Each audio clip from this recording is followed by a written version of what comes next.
Now the first step is to perform monitor power cycle. To perform monitor power cycle, you can connect the monitor to another computer, which will start the monitor, and then press and hold the power button on the monitor to turn it off, and then you can press the power button again. Then you have to press the power button again to start the monitor, and then you can connect to Mac, and then you can check. Still not working. The next step is to run these commands. These commands are provided in the video description. So for this, type in open terminal on your computer. Open terminal, and once terminal is open, let me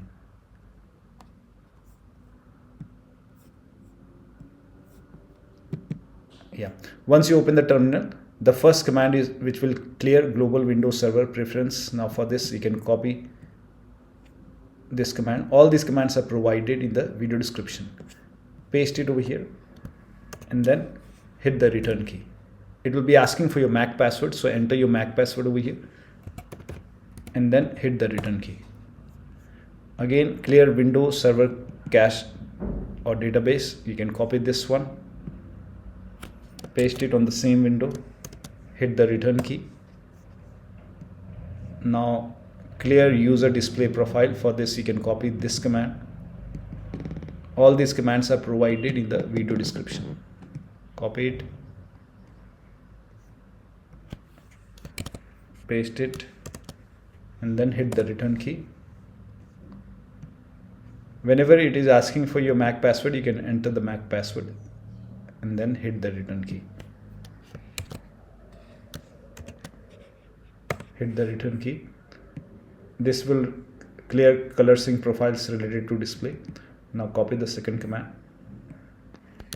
Again, paste it over here. Hit the return key. Now this will log you out.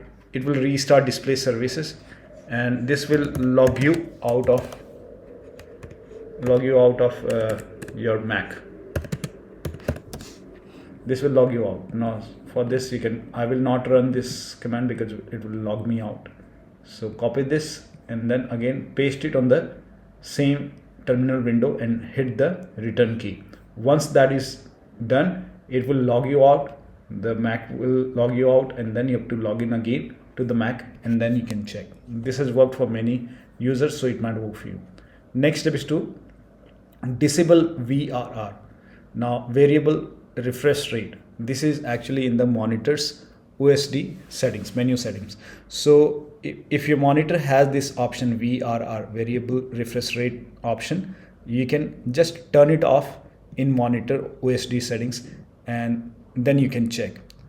Later on, you can turn it on. So you can disable it and then connect the display and then check. The last step is you use Thunderbolt 4 cable from Anchor. Now for many users, getting this Thunderbolt 4 cable has worked. So you can, if you don't have it, you can buy it. Thunderbolt 4 cable from Anchor. This has worked for many users, so it might work for you. You can try this. You can also try, if you have Thunderbolt 5 Apple cable, you can try this. This has also worked for many users. So one of the steps shown in this video should help you to get the external display working on your Mac. So that'll be all. Thank you so much for your time, and please like this video and subscribe to my channel.